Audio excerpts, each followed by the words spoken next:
নবীজি বলেন, আফজালুস সিয়ামি বা'দা রমাদান শাহরুল্লাহিল মুহাররম। রমজানের রোজার পরেই এই মুহররমের রোজা অর্থাৎ আশুরার দিনের রোজা উত্তম। সুবহানাল্লাহ বলেন। আর আল্লাহ তাআলার কাছে মাসের দিক থেকেও রমজান মাসের পরে উত্তম মাস হলো এই মুহররম মাস। এই মাস হলো আরবি বছরের প্রথম মাস। কোন মাস? আরবি বছরের প্রথম মাস। এই দিনটা, এই আশুরার দিন, এটা পৃথিবীর সৃষ্টির লগ্ন থেকেই দামি। কবে থেকে? যখন পৃথিবীর ভিতরে আসমান, জমিন, চন্দ্র, সূর্য, গ্রহ, নক্ষত্র, মানুষ, জিন, শয়তান কিছুই সৃষ্টি হয় নাই, তখন থেকেই আল্লাহ সুবহানাহু ওয়া তাআলা এই দিনকে উত্তম করেছেন। সুবহানাল্লাহ বলেন। পৃথিবীর ভিতরে যত উল্লেখযোগ্য ঘটনা আল্লাহ সুবহানাহু ওয়া তাআলা এই মুহররমের দশম দিনে অর্থাৎ আশুরার দিনে আল্লাহ তাআলা ঘটিয়েছেন। তার ভিতরে আসমান জমিন আল্লাহ তাআলা এই দিনে ঘটিয়েছেন, সৃষ্টি করেছেন। খালাকাল্লাহুস সামাওয়াতি ওয়াল আরদা ফি ইয়াউমি আশুরা। আল্লাহ সুবহানাহু ওয়া তাআলা সাত আসমান এবং জমিন এই আশুরার দিনে সৃষ্টি করেছেন। কোন দিনে?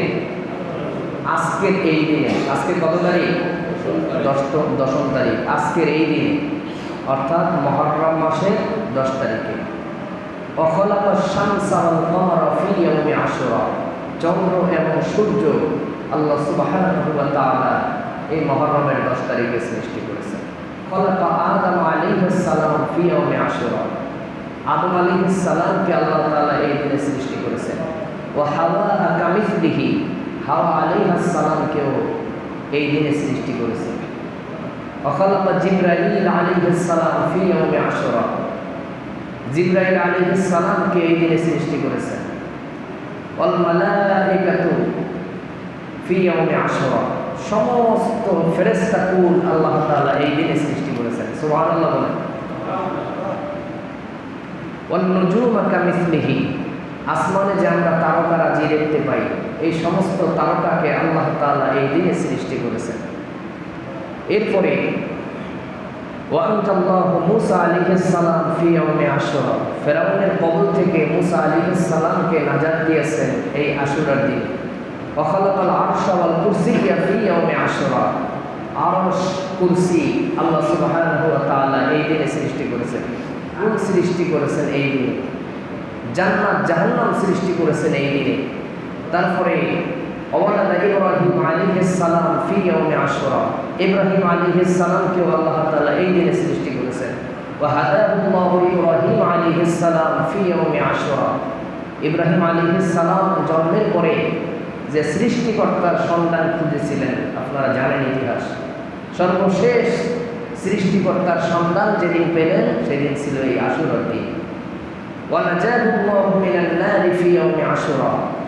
ইব্রাহিম আলাইহিস সালামকে যে নমরুদ আগুনে ফেলাইছিল, আগুন থেকে যেদিন নাজাত পেয়েছিলেন সেই দিনটা ছিল এই আশুরার দিন। ওয়া রাফাহুল্লাহু ঈসা আলাইহিস সালাম ফি ইয়াউমি আশুরা। ঈসা আলাইহিস সালামকে আসমানে উঠিয়ে নিয়েছেন এই আশুরার দিনে। ঈসা আলাইহিস সালামের জন্ম হয়েছিল এই আশুরার দিনে। ওয়া তাআল্লাহু আদম আলাইহিস সালাম ফি ইয়াউমি আশুরা। আদম আলাইহিস সালামের তওবা আল্লাহ তাআলা কবুল করেছিলেন এই আশুরার দিনে। ওয়া তাআল্লাহু ইউনুস আলাইহিস সালাম ফি ইয়াউমি আশুরা। ইউনুস আলাইহিস সালামের তওবা কবুল করে মাছের পেট থেকে পরিত্রাণ দিয়েছিলেন এই আশুরার দিনে। সুবহানাল্লাহ বলেন। ওয়া ইয়াউমাল কিয়ামাতি ফি ইয়াউমি আশুরা। কিয়ামত সংঘটিত হবে এই আশুরার দিনে। শুধু তাই নয়, আইয়ুব আলাইহিস সালাম রোগ মুক্তি পেয়েছিলেন এই আশুরার দিনে। পৃথিবীর ভিতরে সর্বপ্রথম বৃষ্টি নাজিল হয়েছিল এই আশুরার দিনে। সুবহানাল্লাহ। জাকারিয়া আলাইহিস সালামকে দ্বিখণ্ডিত করা হয়েছিল গাছের ভিতর থেকে, কাফেররা দ্বিখণ্ডিত করেছিল, সেদিনটাও ছিল এই আশুরার দিন। সুবহানাল্লাহ। এমনি হাজারো ঘটনা আমি তাফসীর ইবনে কাসীর থেকে কিছু অংশ আপনাদেরকে শুনাইলাম। যেহেতু পৃথিবীর ভিতরে যত উল্লেখযোগ্য ঘটনা, সমস্ত ঘটনাকে আল্লাহ সুবহানাহু ওয়া তাআলা এই আশুরার দিনে ঘটিয়েছেন। সুবহানাল্লাহ। এরপরে সর্বশেষ যে জন্য আমাদের কাছে এই দিনটা বেশি স্মরণীয়, ফজিলত বলতে গেলে অনেক ফজিলত এই দিনে রয়েছে। নবীজি সাল্লাল্লাহু আলাইহি ওয়াসাল্লাম একবার মদিনায় গেলেন। মদিনায় গিয়ে দেখতেছে মদিনার ইহুদিরা এই দিনে রোজা রাখতেছে। নবীজি সাল্লাল্লাহু আলাইহি ওয়াসাল্লাম জিজ্ঞাসা করলেন, আহাদাল ইয়াউমুল্লাযী তাসুমুহু, আজকের এই দিন কোন দিন তোমরা রোজা রেখেছো? তখন মদিনার ইহুদিরা বললেন যে আজকের এই দিনে আমাদের নবী মুসা আলাইহিস সালামকে ফেরাউনের কবল থেকে আল্লাহ তাআলা মুক্তি দিয়েছিলেন। এই জন্য ফাসামাহু মুসা শুকরান, মুসা আলাইহিস সালাম আল্লাহর শুকরিয়া আদায়ের জন্য রোজা রেখেছিলেন। এই জন্য আমরা রোজা রাখি। সুবহানাল্লাহ। নবী সাল্লাল্লাহু আলাইহি ওয়াসাল্লাম বললেন, মুসা আলাইহিস সালাম তো আমার ভাই, হকের দিক থেকে মুসা আলাইহিস সালামের বেশি হকদার আমরা, সুতরাং আমরাও রোজা রাখবো। নাহনু নাসুমু লাহু, তখন নবীজি রোজা রাখলেন এবং ওয়া আমারা বিহি, এবং আমাদেরকেও অর্থাৎ সাহাবীদেরকেও রোজা রাখার নির্দেশ দিলেন। সুবহানাল্লাহ। এরপরে নবীজি সাল্লাল্লাহু আলাইহি ওয়াসাল্লাম অন্য হাদিসে এই কথাগুলি আছে, খলিফাল ইয়াহুদ, ইহুদিদের বিপরীত আমল করার জন্য বলেছেন। ইহুদিরা তো একদিন রোজা রাখে দশম দিনে। নবী সাল্লাল্লাহু আলাইহি ওয়াসাল্লাম বলেন, আগামী বছর যদি আমি হায়াত পাই তাহলে সুমুত তাসিআ ওয়াল আশির, অর্থাৎ নবম দিন এবং দশম দিন রোজা রাখবেন। সুবহানাল্লাহ। এবং নবী সাল্লাল্লাহু আলাইহি ওয়াসাল্লাম সাহাবীদেরকে নির্দেশ দিলেন, তোমরাও নবম দিনে এবং দশম দিনে রোজা রাখো। নবম দিনে যদি নাও পারো দশম দিনে এবং 11তম দিনে রোজা রাখো। আজকে অনেকেই রোজা রেখেছেন হয়তো আপনারা। সুতরাং আমার ভাইরা, এই দিন অনেক ফজিলতপূর্ণ দিন। সর্বশেষ যে বিষয়ের কারণে আমাদের কাছে সবচেয়ে বেশি স্মরণীয় উম্মতে মুহাম্মাদীর কাছে, সেটা হচ্ছে এই আশুরার দিনেই মুহররমের 10 তারিখে নবীজি সাল্লাল্লাহু আলাইহি ওয়াসাল্লামের কলিজার টুকরা দৌহিত্র ইমামে হুসাইন রাদিয়াল্লাহু তাআলা আনহু সহ সপরিবারে কারবালার ময়দানে ইয়াজিদ বাহিনীর হাতে নির্মমভাবে শহীদ হন। সেই জন্য মুসলিম উম্মার কাছে এই দিনটা খুবই কষ্টের একটা দিন, স্মরণীয় দিন, ঠিক কিনা? তো সেখান থেকে যে শিক্ষার বিষয়গুলি, সেই শিক্ষা আমাদের মাঝে খুঁজেও পাওয়া যায় না। আজকে আলোচনা করব, আলোচনার বিষয় হলো আশুরার শিক্ষা, কারবালার শিক্ষা। কারবালা কেন হয়েছে? কারবালার মতো না হলেও পারত। আপনি দেখেন পৃথিবীর ভিতরে শুধু কারবালার ঘটনাটা, এর চেয়েও বড় বড় ঘটনা কিন্তু পৃথিবীর ইতিহাসে ঘটেছে। আমরা ইতিহাস পড়লে জানি কারবালার দিনে নবীজি সাল্লাল্লাহু আলাইহি ওয়াসাল্লামের পরিবারের 70 থেকে 72 জন মানুষ শহীদ হয়েছে। এর চেয়েও অনেক নৃশংস হত্যার ঘটনা পৃথিবীর ইতিহাসে ঘটেছে কিনা? আপনি দেখেন, ইতিহাস যদি খুঁজে দেখেন, ইয়ামামার যুদ্ধের ঘটনা আমরা জানি। ইয়ামামার যুদ্ধে 70 জন হাফেজে কোরআন, শুধুমাত্র হাফেজে কোরআন শহীদ হয়েছে 70 জন। অসংখ্য সাহাবী সেখানে শহীদ হয়েছে। বলতে পারেন সে তো রাসূলের যুগের কথা। পরবর্তী যুগে বেশি দূরে যাওয়ার দরকার নেই। 1200 শতাব্দীতে হালাকুল খান যখন মুসলমানদেরকে ধ্বংস করল, লক্ষ লক্ষ মুসলমানদেরকে ধ্বংস করল বাগদাদে। এত পরিমাণ মানুষের রক্ত ঝরাইছে, দজলা নদীর পানি লাল হয়ে গেছে মানুষের রক্তে। কোনো জায়গায় কাকুন গিরা পর্যন্ত, হাঁটু পর্যন্ত মানুষের রক্তে জমা হয়ে গিয়েছে। এরপরে 1400 শতাব্দীতে তারিক বিন জিয়াদের ইতিহাস আপনারা জানেন, স্পেনে। সেখানে মুসলমানদেরকে কিভাবে হত্যা করা হয়েছে। চতুর্দিক থেকে বলা হয়েছে, তোমরা যদি বাঁচতে চাও, মুসলমানদেরকে এত নির্যাতন নিপীড়ন করা হয়েছে। মুসলমানদেরকে বলা হয়েছে, তোমরা যদি বাঁচতে চাও তাহলে অমুক মসজিদের ভিতরে যেয়ে আশ্রয় নাও। মসজিদের ভিতরে আশ্রয় নেওয়া মুসলমানদেরকে চতুর্দিক থেকে আগুন দিয়ে সমূলে মুসলমানদেরকে ধ্বংস করা হয়েছে। এরপরে বলা হয়েছে তোমরা যদি বাঁচতে চাও সমুদ্রের কিনারে জাহাজ রাখা আছে, সেই জাহাজে যাই ওঠো, তোমাদেরকে অন্য দেশে পাঠিয়ে দেওয়া হবে। তখন মুসলমানেরা জীবন বাঁচাতে গিয়ে জাহাজের মধ্যে উঠেছে। জাহাজ ভর্তি মুসলমানদেরকে নিয়ে মধ্য সাগরে জাহাজ ডুবিয়ে সমস্ত মুসলমানদেরকে হত্যা করা হয়েছে। কোল থেকে 1.5 বছর 2 বছর 6 মাসের শিশু বাচ্চাদেরকে টেনে নিয়ে লালন দিয়া মাঠের মধ্যে হাত পা বেঁধে শোয়া, তার উপরে শত শত ঘোড়া দৌড়ে দেওয়া হয়েছে। ইতিহাসের পাতায় লেখে স্পেনের আত্মনাথ বইয়ের মধ্যে পড়েছে 8,000 শিশু, ছোট্ট ছোট্ট বাচ্চা হাত পা বেঁধে মাঠের মধ্যে সারিবদ্ধভাবে শোয়া, তার উপর থেকে ঘোড়া চালায়া শিশুদেরকে হত্যা করা হয়েছে। নাউযুবিল্লাহ। সেই নির্মম ঘটনা আমরা ইতিহাসে পড়ি। সেই দিন ছিল 1 এপ্রিল। কোন দিন? সবাই বলেন কোন দিন? 1 এপ্রিল। স্পেনের তারা মুসলমানদেরকে ধ্বংস করেছে। মুসলমানদেরকে ধ্বংস শেষ করে তারা এপ্রিল ফুল পালন করেছে 1 এপ্রিল। আজকেও মুসলমানের সন্তানেরা এপ্রিল ফুল পালন করেন। এই যে এপ্রিল 1 এপ্রিল এপ্রিল ফুল দেন, এটা কি মুসলমানদের কষ্টের দিন না সুখের দিন? না ভাই মুসলমান, আমরা ইতিহাস জানি না। মুসলমানদেরকে ধ্বংস করে ওরা আনন্দ উল্লাস করেছে 1 এপ্রিল, আর সেই দিনে মুসলমানেরা ফেসবুকে স্ট্যাটাস দেয় 1 এপ্রিল এপ্রিল ফুল, এপ্রিল ফুলের শুভেচ্ছা ইত্যাদি। শুধু তাই নয়, এরপরে 1857 সালে সিপাহী বিদ্রোহের ইতিহাস আপনারা জানেন। দিল্লির লাল কেল্লাতে লক্ষ লক্ষ মুসলমানদেরকে শহীদ করা হয়েছে।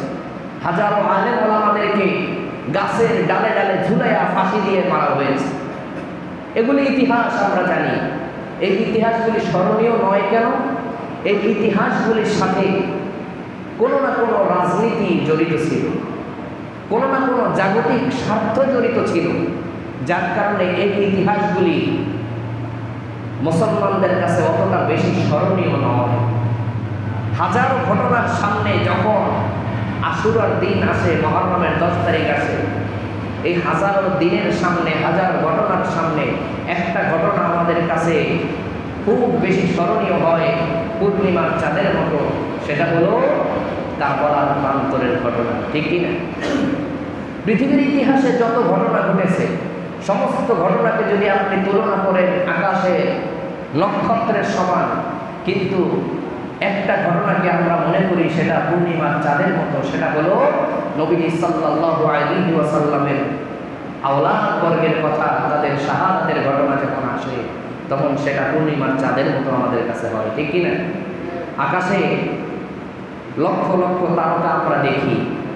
যখন পূর্ণিমার চাঁদ আকাশে ওঠে তারকা দেখা যায় খুব কম সংখ্যক দেখা যায়। ঠিক কিনা? পূর্ণিমার চাঁদ সারা পৃথিবী আলোকিত করে। ঠিক তদ্রূপ হাজারো ঘটনার মাঝে যখন এই কারবালার ঘটনাটা আসে, অন্য ঘটনাগুলি চাপা পড়ে যায়। কারণ কারবালার প্রান্তরের ঘটনা, এটার সাথে ঈমান জড়িত। ঠিক কিনা? এই জন্যই এটি আমাদের কাছে অতি স্মরণীয়। তা ইমাম হুসাইন রাদিয়াল্লাহু তাআলা চিন্তা করলেন প্রয়োজনে জীবন দিব, তারপরেও বাতিলের হাতে হাত দিয়ে বায়াত গ্রহণ করব না। মূল দ্বন্দ্বটা হলো এখানে। এখন ইতিহাস যদি বলতে যায় অনেক ইতিহাসের দরকার আছে, কিন্তু এখন ইতিহাস বর্ণনা করার সময় তো জুমার মসজিদে না, মূল শিক্ষাগুলি বলতে হবে। প্রয়োজনে বরদান দিব, তারপরেও মাথা নত করব না। প্রয়োজনে জীবন দিব, তারপরেও বাতিলের সামনে আপোষ করব না। প্রয়োজনে জীবন দিব, তারপর অন্যায়ের কাছে মাথা নত করব না। প্রয়োজনে দেশ থেকে চলে যাব, তারপরও বাতিলের সাথে আপোষ করব না। ঠিক কিনা? এটা হলো কারবালার মূল শিক্ষা। আজকে দেখেন কারবালার ইতিহাস মসজিদে মসজিদে, মাদ্রাসায় মাদ্রাসায়, রাস্তার মোড়ে মোড়ে আলোচনা হয়, কিন্তু কারবালার শিক্ষা থেকে কি আমরা আদৌ শিক্ষা গ্রহণ করতেছি? ইমাম হুসাইন রাদিয়াল্লাহু তাআলা আনহু সপরিবারে যখন ইয়াজিদের হাতে শহীদ হন, ইমাম হুসাইন জানতেন না যে এখানে গেলে হয়তো আমার সাথে এই পরিণতি হতে পারে? জানতেন। আল্লাহ রাসূল সাল্লাল্লাহু আলাইহি ওয়াসাল্লাম ভবিষ্যৎবাণী করে গিয়েছেন কোথায়, কিভাবে, কখন, কোন দিনে ইমাম হোসাইন শহীদ হবে, সব কিছু আল্লাহ রসুল ভবিষ্যৎবাণী দিয়ে গেছে। আজকে দেখেন বর্তমান যুগে এসে কারবালার আলোচনা করি, কারবালার ইতিহাস করি, কিন্তু কারবালার শিক্ষা হলো এমন যে জীবন যাবে তারপর ঈমান দিব না, জীবন যাবে তারপর বাতিলের সাথে আপোষ করব না। দেখেন সামান্য কয়েকটা সিটের জন্য, একটু সুযোগ সুবিধা পাওয়ার জন্য, একটু দলীয় সমর্থন পাওয়ার জন্য মানুষ ব্যক্তিত্বকে বিলিয়ে দেয়। আছে না নাই? আছে না নাই? আরে বড় আফসোস হয়, বড় আফসোস হয়। এমন মানুষ, যুগ শ্রেষ্ঠ কয়েকশো আলেম যদি ধরেন, তার ভিতরে উনি একজন, দাড়ি পাইকা সাদা হয়ে গেছে। এই মানুষগুলি বলে কিছু পাই আর না পাই, অমুক দলকে হারাইতে পারছি, এইটাই সবচেয়ে বড় পাওয়া। আফসোস হয়, আফসোস হয় যখন বাতিলের সাথে আপোষ করে ইসলামপন্থীদেরকে হারানোর চেষ্টা করে, তখন এদের জন্য আফসোস ছাড়া আর কিছু করার থাকে না। ঠিক কিনা আমার ভাইয়া? তাহলে মূল কথা যেটা, ইমাম হোসাইন রাদিয়াল্লাহু তাআলা আনহু ইয়াজিদ ফাসিক বলেই তার সাথে আপোষ করেন নাই। কারণ ইয়াজিদ যদি নেককার হতো, ইমাম হাসান যেমনিভাবে আমিরে মুয়াবিয়ার সাথে আপোষ করেছে, বায়াত গ্রহণ করেছে, ইয়াজিদ যদি এতটা নেককার হতো, তাহলে ইমাম হোসাইন তার হাতে বায়াত করার কোনো ব্যাপার ছিল? ইমাম হোসাইনকে বলা হয়েছিল, তুমি মদিনার গভর্নর থাকবে, রাষ্ট্রীয় সকল ধরনের সুযোগ সুবিধা তোমাকে দেওয়া হবে, শুধুমাত্র তুমি আমার হাতে বায়াত গ্রহণ করো এবং তোমার অনুসারী যারা রয়েছে তাদেরকে বলো আমার হাতে বায়াত গ্রহণ করতে।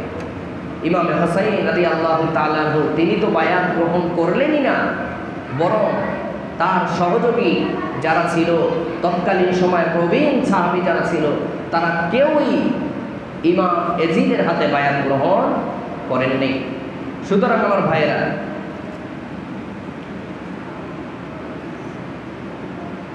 সে সময় দেখা গেছে যে সাময়িক পরাজয়, ক্ষমতা পায় নাই, জীবন দিতে হয়েছে সপরিবারে, সাময়িক পরাজয় হয়েছে।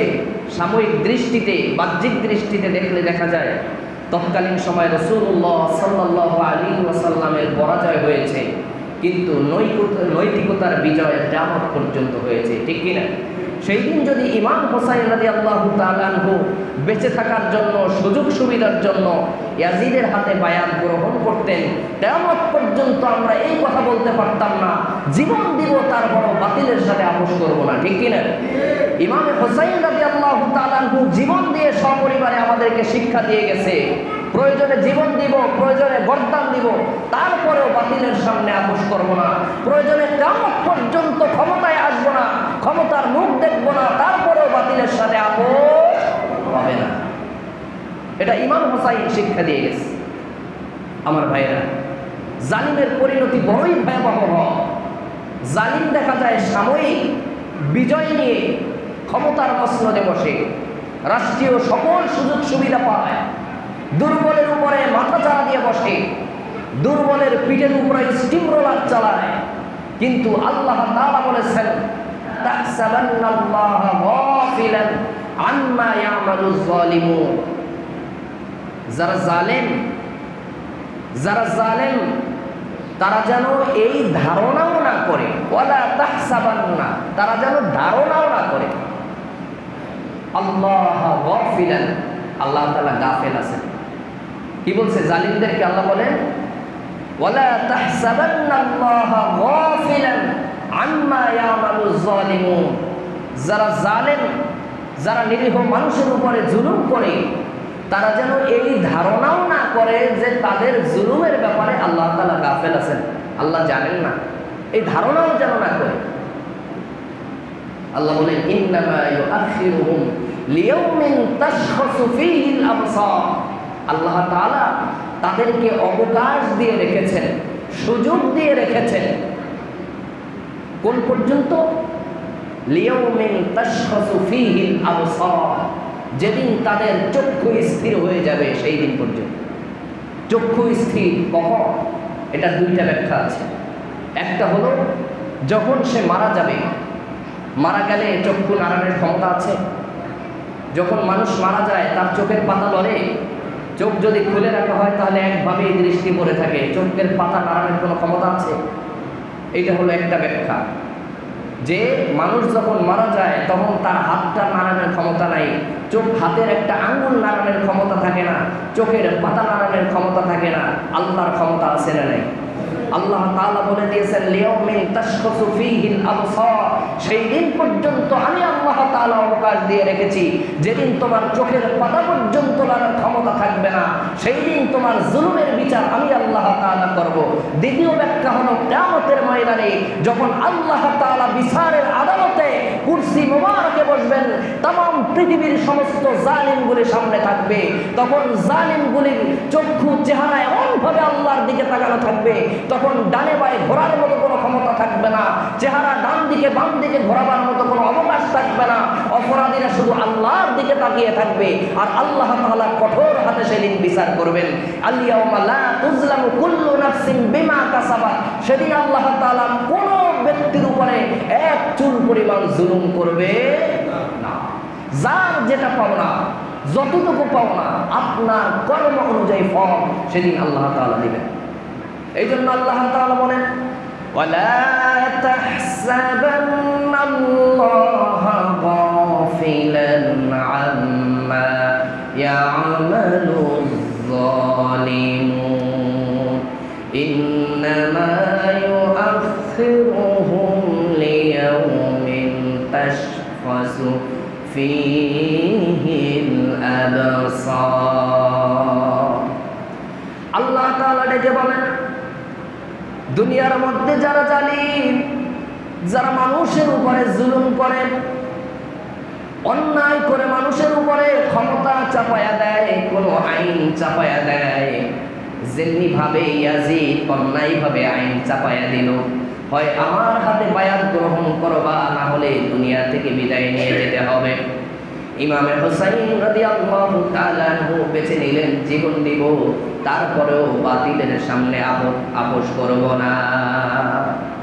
আল্লাহ তাআলা বলেন যারা জালিম তারা শুনে রাখো, তোমরা একটি বারের জন্য এই ধারণাও করিও না যে তোমরা জুলুম করো আর আল্লাহ তাআলা তোমাদের জুলুমের ব্যাপারে বেখবর। না না, আল্লাহ বেখবর না, আল্লাহ তাআলা সব কিছু জানেন। ইয়ালামু খাইনাতাল আয়ুন ওয়া মা তুখফিস সুদুর। আল্লাহ তাআলা বলেন তোমরা চোখের ভিতরে কি লুকায়া রাখো, অন্তরের মধ্যে কি লুকায়া রাখো, আল্লাহ তাআলা সব কিছু জানে কিনা। ওয়া ইয়ালামু মা ফিল বাররি ওয়াল বাহর। আল্লাহ তাআলা বলেন জমিনের মধ্যে যা আছে, জলে এবং স্থলে কি আছে, কোথায় কি ঘটে, সব কিছু আমি আল্লাহ তাআলা জানি। সুতরাং জালিম যারা, তারা ক্ষমতা পায়া আর তোমরা বেশি লাফালাফি করিও না, মনে করিও না যে আমরা পাইছি। আল্লাহ তাআলা বেখবর, আল্লাহ তাআলা বেখবর নন।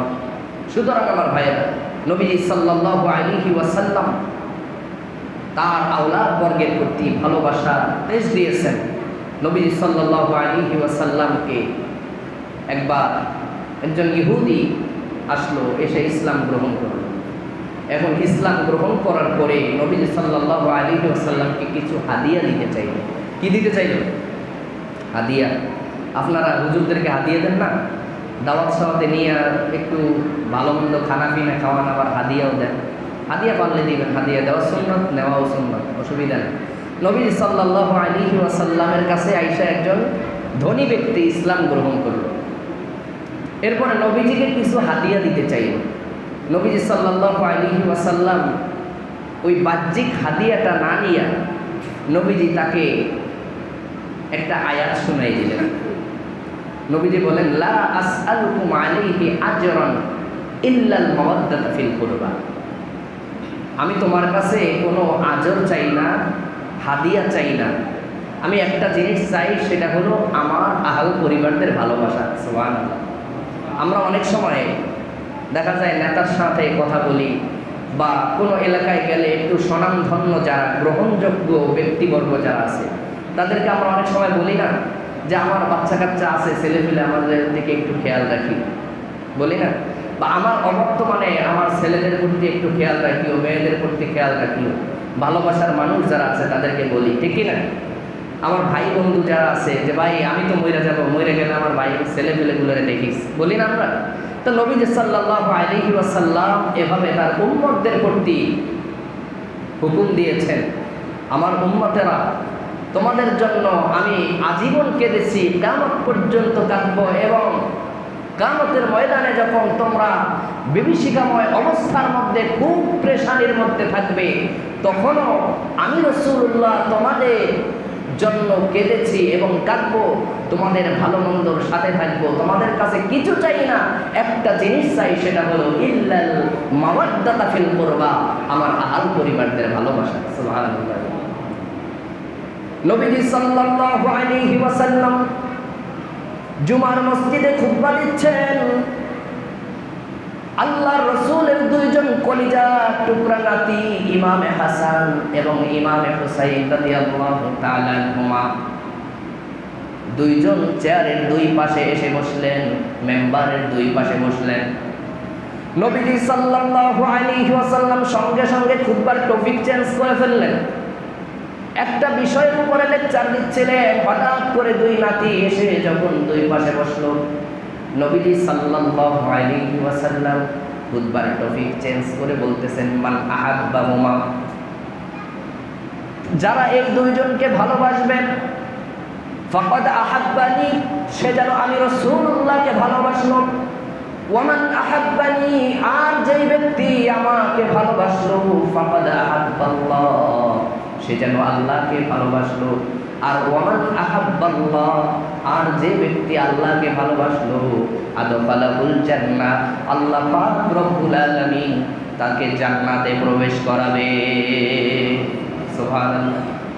এরপরে নবী বলেন, ওয়ামান আবগাদাহুমা, যারা আমার এই নাতি দুইজনের সাথে শত্রুতা করবে, ফাকাদ আবগাদানি, সে যেন আমি রাসূলুল্লাহর সাথে শত্রুতা পোষণ করলো। ওয়ামান আবগাদানি, আর যে ব্যক্তি আমি রাসূলুল্লাহর সাথে শত্রুতা পোষণ করলো, ফাকাদ আবগাদাল্লাহ, সে যেন আল্লাহর সাথে শত্রুতা পোষণ করলো। ওয়ামান আবগাদাল্লাহ, আর যে ব্যক্তি আল্লাহর সাথে শত্রুতা পোষণ করলো, নবীজি বলেন আদখালাহুন নার, তাকে রব্বুল আলামিন জাহান্নামের মধ্যে ঢুকায়া দিবে। নাউযুবিল্লাহি মিন যালিক। তাহলে রাসূলের আওলাদের প্রতি মহব্বত, ভালোবাসা দরকার আছে না নাই? আরে রাসূলুল্লাহর আওলাদ তো আমাদের ইবাদতের একটা অংশ। আমরা নামাজ পড়ি, নামাজের মধ্যে দুরূদ আছে না নাই? সবাই বলেন নামাজের মধ্যে দুরূদ আমরা পড়ি কি পড়ি না? আমরা দুরূদের মধ্যে পড়ি আল্লাহুম্মা সাল্লি আলা মুহাম্মদ, পড়ি না? ওয়া আলা আলি মুহাম্মদ, পড়ি কি না? আল্লাহ মুহাম্মদ সাল্লাল্লাহু আলাইহি ওয়াসাল্লামের উপরে শান্তি বর্ষণ করো, এবং ওয়া আলা আলি মুহাম্মদ, এই আলি মানে আহাল পরিবার, আলি মানে রাসূলের আওলাদ। সুবহানাল্লাহ। তার মানে আমরা নামাজের মধ্যে রাসূলের পরিবারকে সালাম দেই, ঠিক কিনা? নবীজি বলেন, কোন মানুষ যখন ইবাদত করে, ইবাদত করার পরে যতক্ষণ না পর্যন্ত আমার উপরে দরুদ পড়ে, ততক্ষণ পর্যন্ত এই ইবাদত আল্লাহর আরশে আজিম পর্যন্ত পৌঁছায় না, ইবাদত ঝুলানো থাকে। আর যখন আমরা রাসূলের উপরে দরুদ পড়ি, সঙ্গে সঙ্গে আমাদের আমলগুলি আল্লাহর কাছে পৌঁছায় দেয়। তার দরুদের মধ্যে আছে না নাই? আল্লাহুম্মা সাল্লি আলা মুহাম্মদ ওয়া আলা আলি মুহাম্মদ, আছে না নাই? আহাল পরিবারের উপরে সালাম। শুধু তাই নয়, আমরা যখন খুতবা পড়ি, খুতবার মধ্যে আছে আল হাসান ওয়াল হুসাইন সাইয়্যিদা শাবাবি আহলিল জান্নাহ, আছে না নাই? হাসান এবং হুসাইন রাদিয়াল্লাহু তাআলা আনহু জান্নাতি যুবকদের সর্দার। সুবহানাল্লাহ বলেন। শুধু তাই নয় আমার ভাইয়েরা, এই হাসান এবং হুসাইনকেই শুধু নয়, তার মাকেও আমরা খুতবার মধ্যে স্মরণ করি। ওয়াল ফাতিমাতু সাইয়্যিদাতু নিসাই আহলিল জান্নাহ, ফাতেমা রাদিয়াল্লাহু তাআলা আনহা জান্নাতি রমণীদের সর্দার, ঠিক কিনা?